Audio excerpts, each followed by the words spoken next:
ಬಾಬಾ ಸಾಹೇಬ್ ಅಂಬೇಡ್ಕರ್ ಅವರ 133ನೇ ಜಯಂತಿ ಆಚರಣೆ. ಬಾಗಲಕೋಟೆ ಜಿಲ್ಲೆಯ ಇಳಕಲ್ ತಾಲೂಕಿನ ಕೃಷ್ಣಾಪುರ ಗ್ರಾಮದಲ್ಲಿ ನಡೆದ ಭಾರತ ರತ್ನ ಭಾಗ್ಯವಿಧಾತ ಸಂವಿಧಾನ ಶಿಲ್ಪಿ ಡಾಕ್ಟರ್ ಬಾಬಾ ಸಾಹೇಬ್ ಅಂಬೇಡ್ಕರ್ ಅವರ 133ನೇ ಜಯಂತಿಯನ್ನು ಗ್ರಾಮದ ದಲಿತ ಬಾಂಧವರು ಮತ್ತು ಎಲ್ಲಾ ಸಮುದಾಯದ ಯುವಕರು, ತಾಯಂದಿರು ಸೇರಿ ಬಹಳ ಅದ್ದೂರಿಯಾಗಿ ಆಚರಣೆ ಮಾಡಿದರು.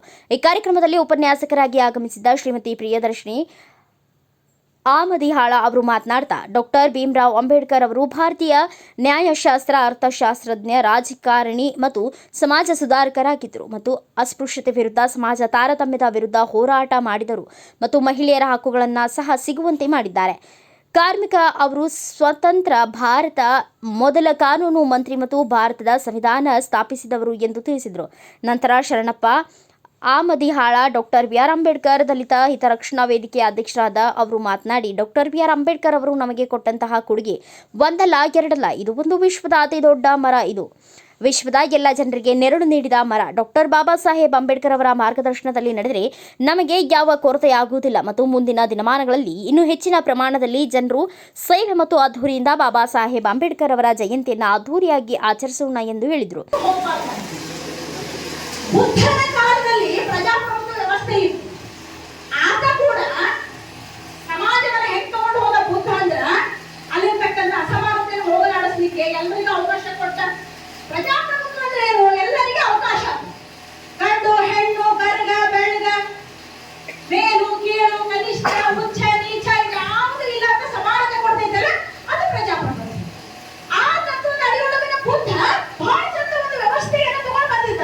ಸ್ವತಂತ್ರ, ಸಮಾನತೆ, ಭಾತೃತ್ವ ಅದನ್ನ ತಗೊಂಡು ಬರ್ತಾನ. ಅದ ಪ್ರಜಾಪ್ರಭುತ್ವ. ಅದು ಮುಂದೊಂದಿನ ಅದು ನಾಶ ಹೋಯಿತು. 6ನೇ ಶತಮಾನದಾಗಿದ್ದ ಬುದ್ಧ ನಾಶ ಹೋಯಿತು. ಯಾಕೆ ನಾಶ ಆಯಿತು? ಫಾಲೋವರ್ಸ್, ಆತನ ಅನುಯಾಯಿಗಳು ಆತ ಯಾವ ಉದ್ದೇಶಕ್ಕಾಗಿ ಆ ಪ್ರಜಾಪ್ರಭುತ್ವ ತತ್ವಗಳನ್ನು ತಂದಿದ್ದಲ್ಲ ಅದನ್ನ ಅವರು ಈಡೇರಿಸಲಿಲ್ಲ. ಅದಕ್ಕದು ಬಿದ್ದು ಹೋಯಿತು. ಮುಂದ 12ನೇ ಶತಮಾನದಲ್ಲಿ ಜಗಜ್ಯೋತಿ ಬಸವೇಶ್ವರರ ಬಂದರು. ಫಸ್ಟ್ ಪಾರ್ಲಿಮೆಂಟ್ ಇನ್ ವರ್ಲ್ಡ್ ಅಂತ ಹೇಳ್ತಾರೆ. ಜಗತ್ತಿನಲ್ಲಿ ಮೊಟ್ಟ ಮೊದಲ ಬಾರಿಗೆ ಈ ಏನು ಪ್ರಜಾಪ್ರಭುತ್ವ ವ್ಯವಸ್ಥೆಯನ್ನು ಕೊಟ್ಟರು ಅಂತಂದ್ರೆ ನಾವು ಅನುಭವ ಮಂಟಪ ಅಂತ ಕರಿತೀವಿ. ಬಸವಣ್ಣನವರ ಅನುಭವ ಮಂಟಪ ಕಟ್ಟಿದ್ರಲ್ಲ, ಯಾರಿದ್ರು ಅದ್ರೊಳಗೆ?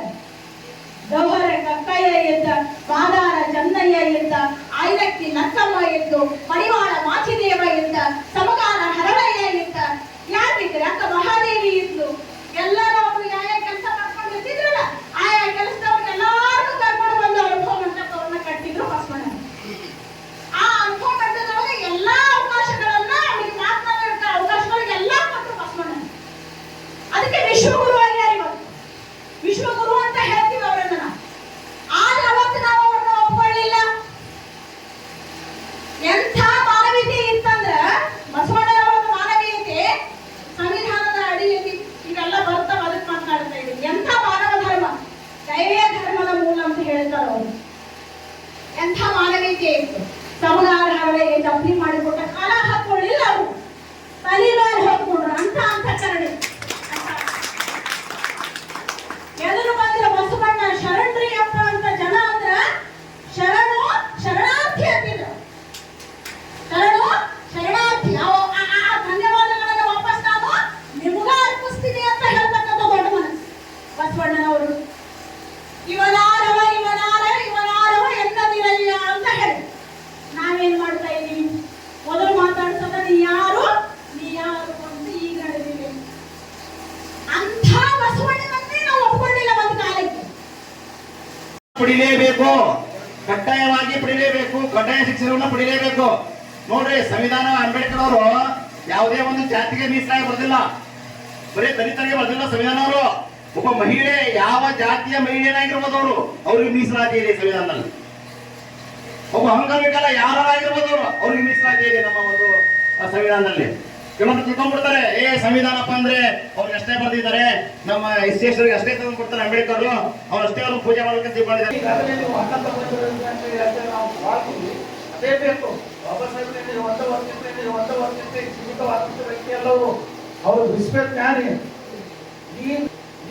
ಕೊಟ್ಟು ಹೋಗಿರೋ ಆ ಸಂವಿಧಾನ ಆಶಯಗಳಲ್ಲಿಯೇ ಎಲ್ಲ ನೀವು ಅಡಕವಾಗ್ಯಾರ. ಈ ಸಂದರ್ಭದಲ್ಲಿ ಯುವರಾಜ ಚಲವಾದಿ, ಅಯ್ಯನಗೌಡ ಪಾಟೀಲ್, ಚಿನ್ನಪ್ಪ ಬಡಿಗೇರ್, ಶೇಖರಯ್ಯ ಹಿರೇಮಠ್, ಮದರ್ ಸಾಬ್ ರಾಗಟಿ ಸೇರಿದಂತೆ ಇನ್ನು ಅನೇಕರು ಉಪಸ್ಥಿತರಿದ್ದರು. ಬ್ಯೂರೋ ರಿಪೋರ್ಟ್ ದಾವಲ್ ಶೇಡಂ, ಭಾರತ ವೈಭವ news, Ilkal. Thanks for watching. Read, discuss, and debate with editor Dr. Yan Prashant Rao. Wanted reporters in print, digital, and visual media for Bharat Vaibhav Daily Newspaper, BV News Channel, and BV Fast Web News from all the talukas of Karnataka. If interested, send your resume to 9482633333.